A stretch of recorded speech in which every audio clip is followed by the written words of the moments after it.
lors de ce cours, cette étape donc, où nous allons aborder la question du détail couvrement-couverture pour vous initier à observer différemment une œuvre architecturale par le biais de la séparation entre le système constructif, l'enveloppe et le couvrement-couverture.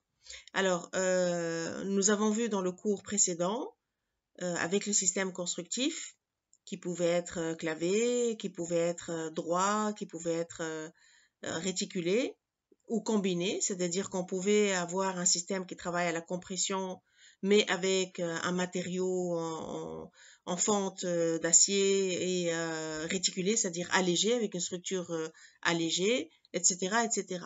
Donc, au niveau aussi de la géométrie de l'espace, il est également possible, comme dans l'exemple de ce projet d'Herzog Odomorand, donc de faire appel à une charpente, mais de travailler la technique de la charpente dans son aspect esthétique, perceptible, mais pas dans son système constructif qui est travaillé d'une manière assez contemporaine. Cet exemple aussi a été traité lors du précédent cours, dans la mesure où normalement on devrait, si on était en cours présentiel, on devrait s'exercer ensemble, les étudiants au tableau, sur comment on pourrait imaginer la liaison entre le système constructif et le couvrement de cet espace. Est-ce que le système constructif est lié? C'est une structure réticulée après qui est avec un complexe de couvrement par la suite, ou bien c'est le cube, il est autoportant et il y a un couvrement par la suite, etc. Donc c'est réellement un bon exercice de justement essayer de réfléchir sur la base de cette image, d'essayer de réfléchir à comment on pourrait dessiner son détail technique et d'exécution. Cet exemple aussi également d'un projet en Nouvelle-Zélande, avec justement on voit que le bâtiment en soi est totalement indépendant, totalement dépendant du couvrement, qui lui obéit à une toute autre échelle, une toute autre fonctionnalité. Il y a cet exemple aussi qui est assez frappant et intéressant de Richard Rogers et Alonso, dans la mesure où, quand on regarde le projet, on a l'impression que c'est un projet qui obéit à un certain système constructif par ses voûtes en berceau, les unes à côté des autres, etc. Mais en réalité, l'espace en lui-même, sa structure, etc., ils obéissent à une toute autre logique qui est plus en rapport avec la géométrie triangulée du terrain. Donc c'est intéressant de voir que parfois le couvrement peut correspondre à un besoin et une contrainte, comme ici l'éclairage, la ventilation, etc., qui sont pas forcément qui ne correspondent pas forcément aux enjeux et aux contraintes de l'espace et de la fonctionnalité.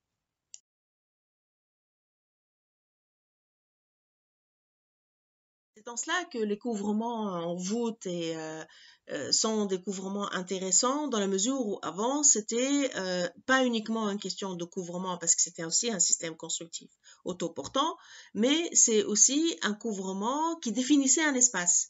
C'est-à-dire que la voûte croisée, eh bien, elle n'était pas posée n'importe où, n'importe comment. La voûte en berceau, c'est un système constructif, mais qui obéissait aussi à une échelle, qui obéissait aussi à des proportions, des dimensions, comme vous voyez dans la coupe ici présente, etc. Donc, c'est intéressant de voir qu'avant, la géométrie, les possibilités géométriques de la voûte et comment il était possible de fabriquer l'espace avec ce système constructif, et qui a été de nos jours un petit peu délaissé comme approche architecturale.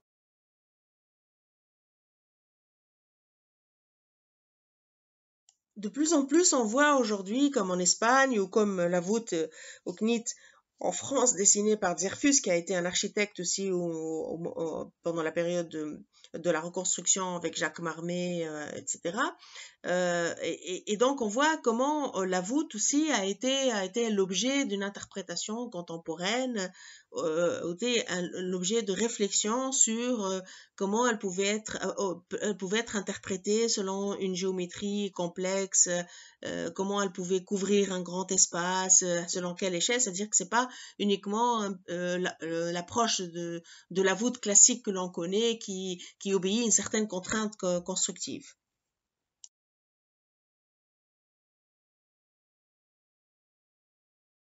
Alors, dans ce projet OFAR qui sera présenté dans la séance de cours sur la tectonique, eh bien, c'est un projet que nous avons réalisé, Mehdi Delégi et moi-même, à Jerba, Midoun, dans le cadre d'un concours d'appel d'offres. Et dans ce projet, eh bien, il y a une réinterprétation contemporaine de la voûte croisée qui, elle, obéit à une certaine géométrie, qui était le besoin de cet espace. Donc, il y avait une certaine géométrie assez particulière, assez complexe, avec une voûte qui reposait et qui ne reposait, et la voûte à jrida, c'est-à-dire en épi de poisson, mais qui repose pas sur des poteaux, mais qui repose donc sur de la BTC sous forme de contrefort. Mais ce qui est intéressant, c'est surtout que cette voûte est asymétrique. On voit ici au niveau du plan comment nous avons voulu montrer qu'il était possible avec le couvrement voûté de réaliser des géométries complexes qui correspondent à une certaine fonctionnalité spatiale. C'est-à-dire que là, il fallait travailler cette imbrication entre la petite échelle de l'espace existant qui a été rénové et entre le nouvel espace qui, lui, était d'une autre échelle.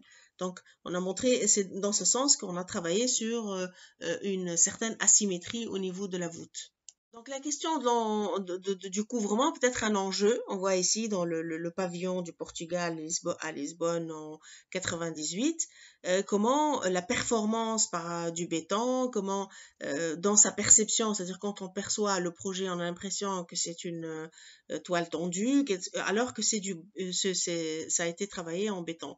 Donc la question du couvrement, c'est un enjeu à la fois spatial, à la fois technique, à la fois constructif. Ce n'est pas uniquement, c'est-à-dire que en gros, c'est pour dire aussi que la couverture, ce n'est pas forcément une toiture plate, c'est pas une conséquence directe de l'espace. La couverture peut être travaillée d'une manière indépendante, elle peut obéir à d'autres principes.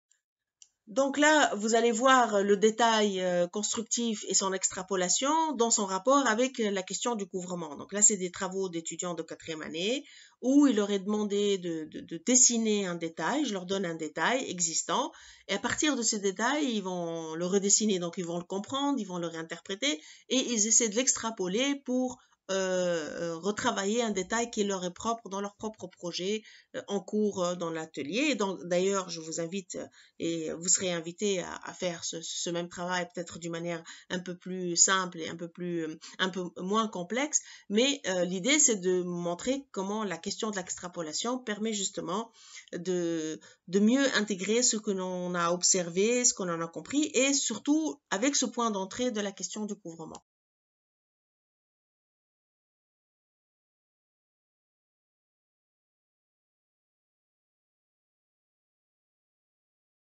L'exercice d'application qui a été demandé dans la séance précédente est un exercice à faire obligatoirement. Il est noté. Il est à faire dans la mesure où il correspond à la séance précédente, mais à cette séance ici, parce que il vous permet de vous exercer à réfléchir par le biais constructif et par le biais de la question du couvrement, de la couverture et de l'enveloppe. Voilà, et je vous remercie.